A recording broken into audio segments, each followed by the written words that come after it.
Mulai, Midi. Ya, Assalamualaikum warahmatullahi wabarakatuh. Kami dari kelompok 10.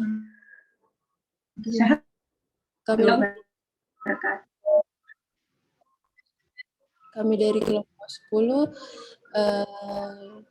ingin review hasil jurnal dengan jurnal asli yang berjudul The Effect of Learning Styles on Academic Achievement in Different Forms of Teaching.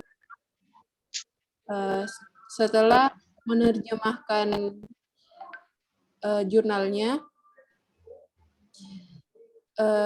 hasil dari diskusi mereview jurnal kami itu didapatkan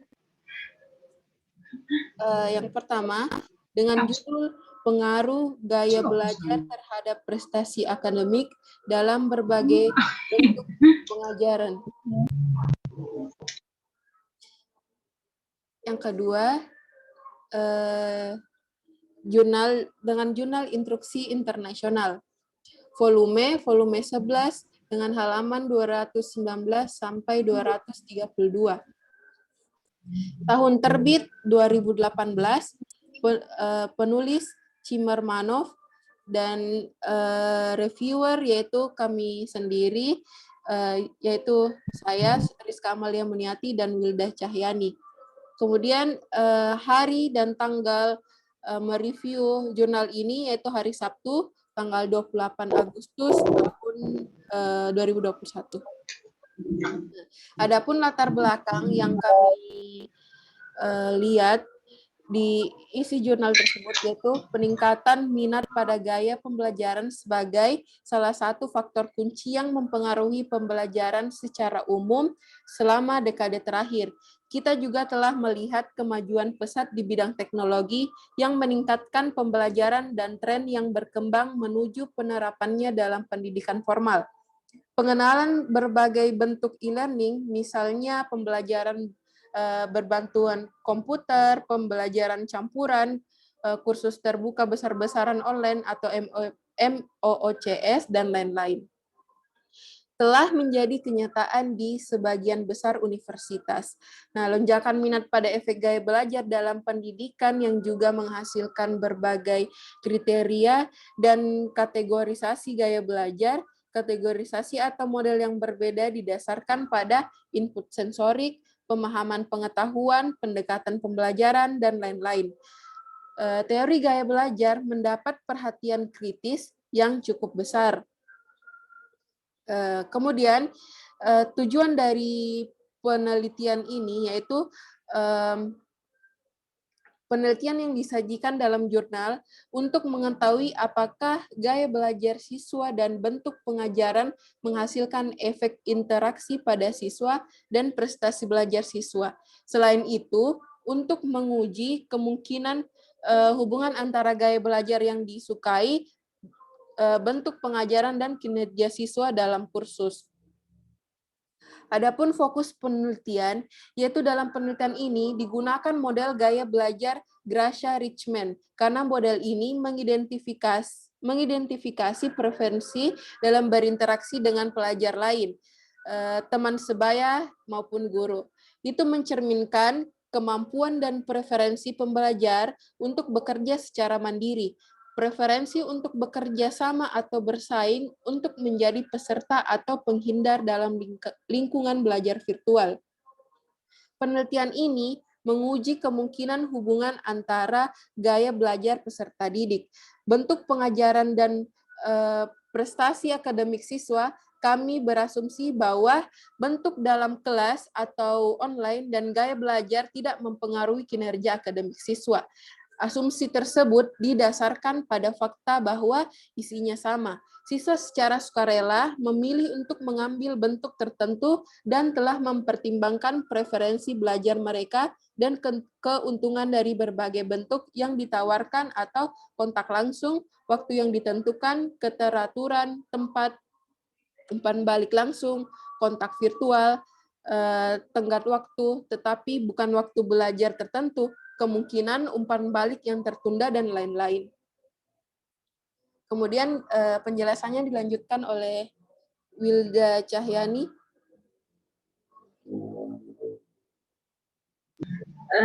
Baik, saya Wilda Cahyani akan melanjutkan pemaparan dari Ustaz Amalia Muniati.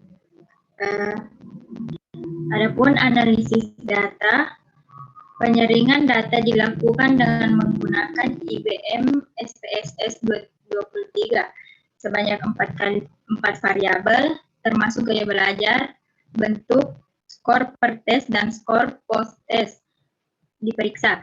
Tidak ada perbedaan statistik dalam hasil yang dicapai siswa dalam ujian sebelum intervensi, atau semua siswa memiliki kelas di dalam kelas. Hasil GRSLSS dianalisis dan hasil gaya belajar mandiri dan tergantung sangat mirip. Kemudian pembahasan. Pada hasil penelitian menunjukkan analisis varian dua arah atau ANOVA tidak menunjukkan temuan yang signifikan. Hasil penelitian menunjukkan bahwa gaya belajar dan bentuk pengajaran tidak berpengaruh terhadap prestasi akademik. Hasil ANOVA dua arah menunjukkan bahwa interaksi antara gaya belajar dan prestasi belajar tidak signifikan.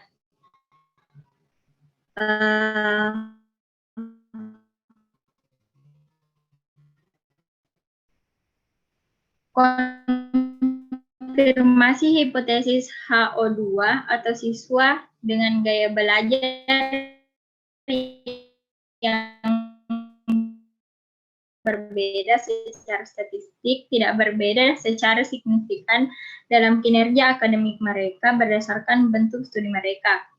Adapun gaya belajar pada tabel 1 dan 2 terlihat bahwa ada hubungan yang diminati antara bentuk dan gaya belajar atau menghindar, partisipan, kompetitif, dan kolaboratif.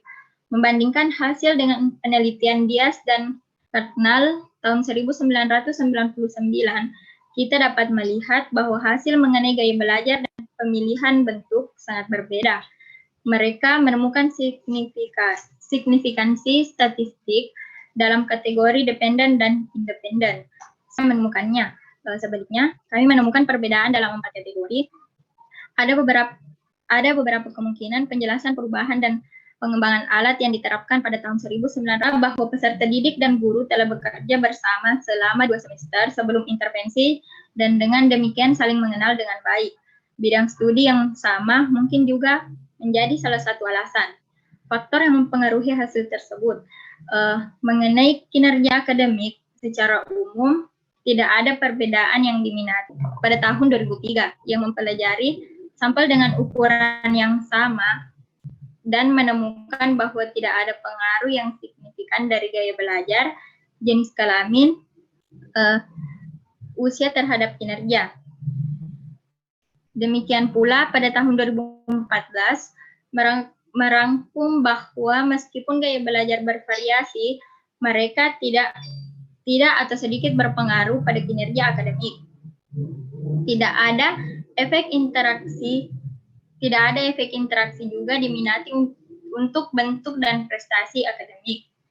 Ini mengkonfirmasikan hipotesis 3. Siswa di kelas dan online tidak berbeda secara signifikan dalam kinerja akademik mereka. Temuan ini konsisten dengan Means et al. Tahun 2009. Mereka menerbitkan hasil meta-analisis yang mempelajari literatur penelitian dari tahun 1996 hingga Juli 2008. 2 kriteria pemilihan teks adalah perbandingan dan pengukuran hasil belajar siswa secara online dan di dalam kelas. Membandingkan instruksi murni online dan di dalam kelas, mereka menemukan efek rata-rata para penulis membandingkan hasil mereka dengan ringkasan pembelajaran jarak jauh sebelumnya atau studi pra-internet dan menyatakan bahwa sebagian besar dari mereka menyimpulkan bahwa pembelajaran jarak jauh sama efeknya dengan pengajaran di kelas tetapi tidak lebih baik. Uji sampel berpasangan juga dilakukan untuk mengevaluasi apakah ada perbedaan yang signifikan secara statistik antara skor prestasi akademik sebelum dan sesudah intervensi dalam kelompok online dan dalam kelas. Kedua kelompok kami mengamati peningkatan tidak signifikan secara statistik. Nilai rata-rata pretest kelompok online adalah 76,70 dan post-test 81,11 yang berarti peningkatan 4,41 pada post-test. Pada kelompok di kelas dicatat peningkatan sedikit lebih rendah pada post-test 1,36 dengan nilai rata-rata 79,42 pada pretest dan 80,78 pada post-test. Tidak ada perbedaan dalam kinerja akademik yang diamati di kelas atau kursus online dapat menjadi sinyal bahwa beberapa kursus dapat ditawarkan dalam bentuk alternatif atau dapat dilakukan dalam salah satu bentuk dengan hasil yang sama. Hipotesis efek interaksi HO1, siswa dengan gaya belajar yang berbeda secara statistik tidak berbeda secara signifikan dalam kinerja akademik mereka berdasarkan bentuk studi mereka. Kelebihan, uji dalam penyaringan data yang dilakukan sudah cukup lengkap, seperti dilakukan sebanyak 4 variabel, termasuk gaya belajar, bentuk, skor pretest, dan skor post-test. Diperiksa untuk mengetahui hasil analisis dan hasil gaya belajar. Keterangan, dalam jurnal terdapat tabel temuan hasil uji. Tabel uji tersebut kurang diberi penjelasan sehingga pembaca kurang mengerti maksud dari tabel hasil uji tersebut. Adapun kesimpulannya, studi saat ini menyelidiki pengaruh gaya belajar dan bentuk pada prestasi akademik. Temuan utama adalah sebagai berikut. Yang pertama, gaya belajar tidak berpengaruh signifikan terhadap prestasi akademik. Yang kedua, bentuk pengajaran tidak berpengaruh signifikan terhadap prestasi akademik. Dan siswa dengan gaya belajar yang berbeda secara statistik tidak berbeda secara signifikan dalam kinerja akademik mereka berdasarkan bentuk studi mereka. Secara keseluruhan, hasil ini menunjukkan bahwa perkembangan alat online yang cepat dan konstan memungkinkan guru untuk menggunakan lingkungan belajar virtual agar berhasil menggunakannya sebagai alternatif kelas tatap muka.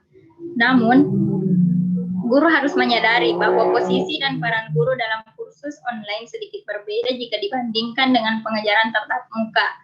Informasi tentang gaya belajar kolaboratif yang dominan dalam kelompok guru prajabatan dapat dipelajari lebih lanjut karena hal ini dapat mempengaruhi cara mengembangkan keterampilan dan perolehan pengetahuan.